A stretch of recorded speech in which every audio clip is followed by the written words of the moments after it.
Hello दोस्तों, कैसे हैं आप लोग। आशा करता हूँ अच्छे होंगे। आपका स्वागत है मेरे यूट्यूब चैनल स्टोरी टेलर में, जहाँ मैं आपको कुछ मज़ेदार और डरावनी कहानियाँ सुनाता हूँ। तो चलिए शुरू करते हैं आज की कहानी। ये कहानी मुझे मेरे नाना जी ने सुनाई थी कि कैसे जब वो 15 साल के थे, उनके गांव में ये घटना हुई थी। मेरे नाना जी बिजनौर शहर से 50 किलोमीटर दूर एक गांव में रहते थे। उस वक्त पूरे गांव में कुल मिलाकर 60-70 ही मकान होंगे। मेरे नाना जी ने बताया, उस गांव का जो ज़मींदार था बहुत ही क्रूर आदमी था। पैसों का लेन देन हो या फिर ज़मीन जायदाद की बात हो, वो किसी पर भी कोई भी रहम नहीं करता था।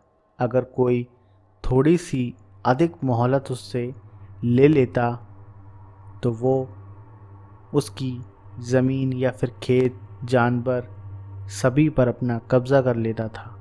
उसी गांव में एक हरी नाम का किसान भी था।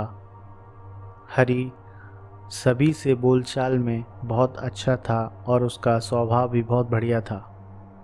पर हरी के साथ एक बहुत बड़ी समस्या थी कि वो अनजान लोगों पर बहुत जल्दी विश्वास कर लेता था। हरी ईमानदार व्यक्ति था ही, इसीलिए उसकी गांव में हर कोई मदद कर देता था। जब हरी की बेटी 21 साल की हो गई तो उसने उसकी शादी तय कर दी। शादी का सारा इंतज़ाम हो गया था, पर आखिर में कुछ काम ऐसा आ गया कि हरी को 10,000 रुपये की ज़रूरत पड़ी और कहीं से बंदोबस्त ना हो पाया। तो ना चाहते हुए भी उसने सरपंच के दरवाजे पर उसे जाना पड़ा। 10,000 रुपये उसने सरपंच से उधार मांगे तो सरपंच ने उसे तुरंत ही 10,000 रुपये दे दिए और बोला, हरी, अगर एक भी दिन ज़्यादा हुआ तो मैं तेरे खेत, जानवर और तेरी ज़मीन सब पर अपना कब्ज़ा कर लूँगा।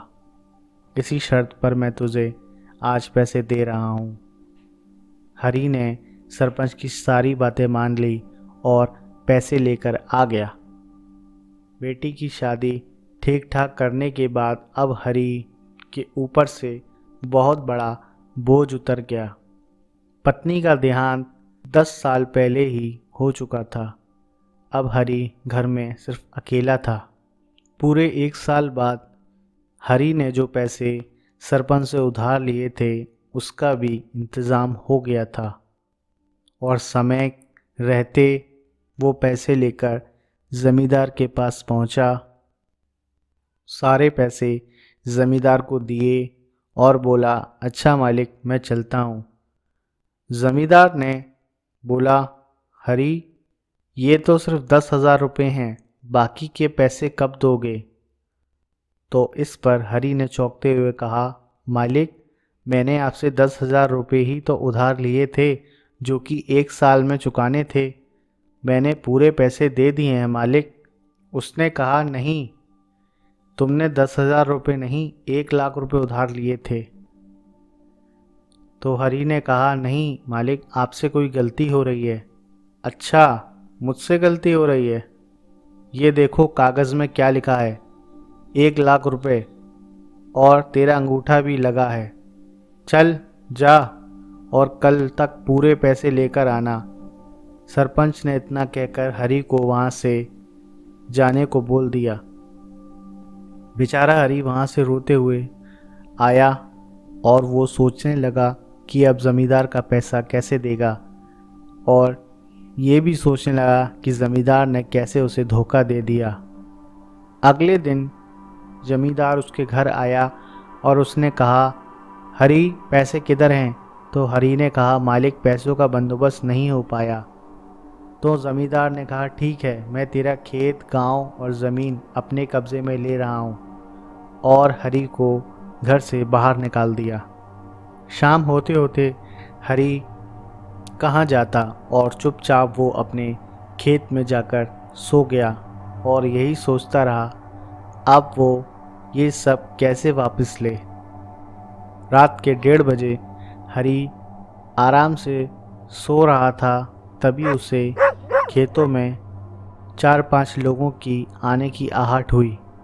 आहट होते ही हरी ने देखा कि कुछ लोग उसकी फसल जो अब कटने के लिए खड़ी थी उसे जल्दी जल्दी काट रहे हैं। हड़बड़ाकर उठा हरी और बोला, ये मेरा खेत है, इसका धान बेचकर मैं जमींदार के पैसे चुका दूंगा। तुम लोग इसको क्यों काट रहे हो? ये मेरी फसल है। उन लोगों में से एक ने बोला, हम जमींदार के आदमी हैं। उन्होंने बोला है कि खेत अब उनका हो चुका है, अब वो ही इसके मालिक हैं।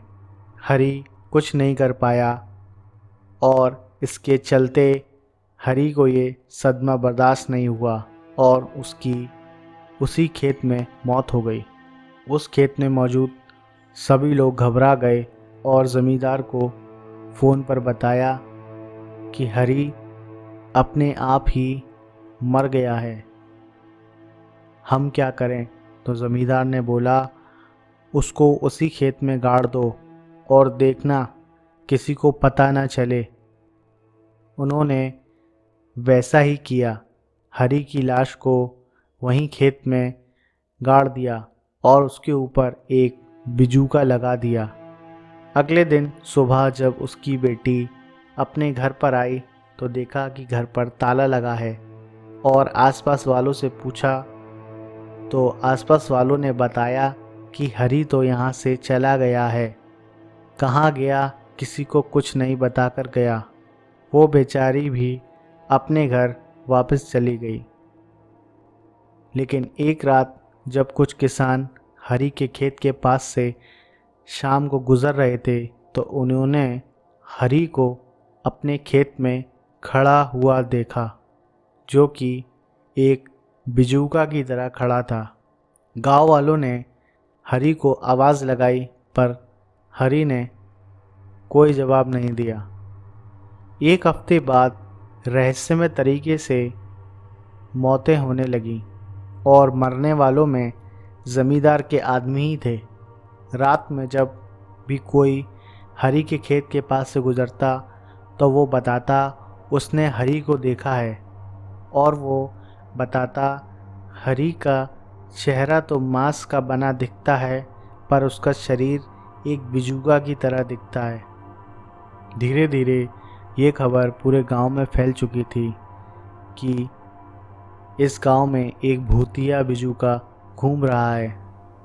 आसपास के गांव में भी ये खबर बहुत तेज़ी से फैल चुकी थी, पर लोग इस बात पर हैरान थे कि पूरे गांव में किसी को कुछ भी नहीं हुआ, सिर्फ ज़मींदार के ही आदमी क्यों मर रहे हैं। वो बिजूका केवल ज़मींदार के आदमियों पर ही हमला क्यों करता है।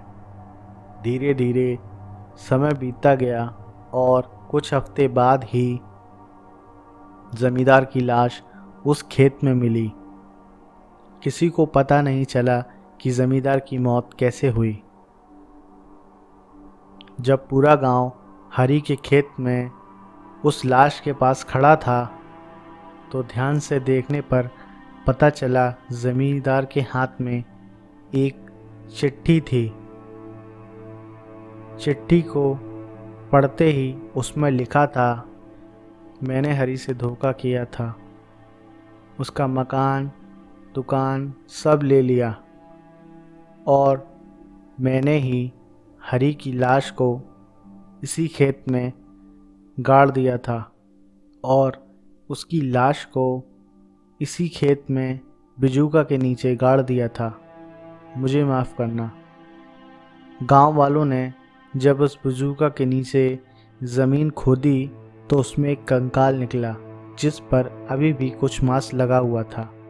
गांव वालों ने उसका पूरी विधि विधान से दाह संस्कार किया और हरी की आत्मा को मुक्ति दिलाई। उस दिन के बाद से कोई भी ऐसी घटना उस गांव में नहीं हुई। और हरी का घर, मकान और खेत उसकी बेटी को दे दिया था। तो दोस्तों, कैसी लगी मेरी आज की कहानी? आशा करता हूँ ये कहानी आपको अच्छी लगी होगी। अगर मेरी कहानी आपको अच्छी लगी है तो मेरे चैनल को सब्सक्राइब करिए और बेल आइकन को ज़रूर दबा लीजिए, ताकि मेरा नया कोई भी स्टोरी आता है तो आपको उसका नोटिफिकेशन ज़रूर मिल चुके। Thank you.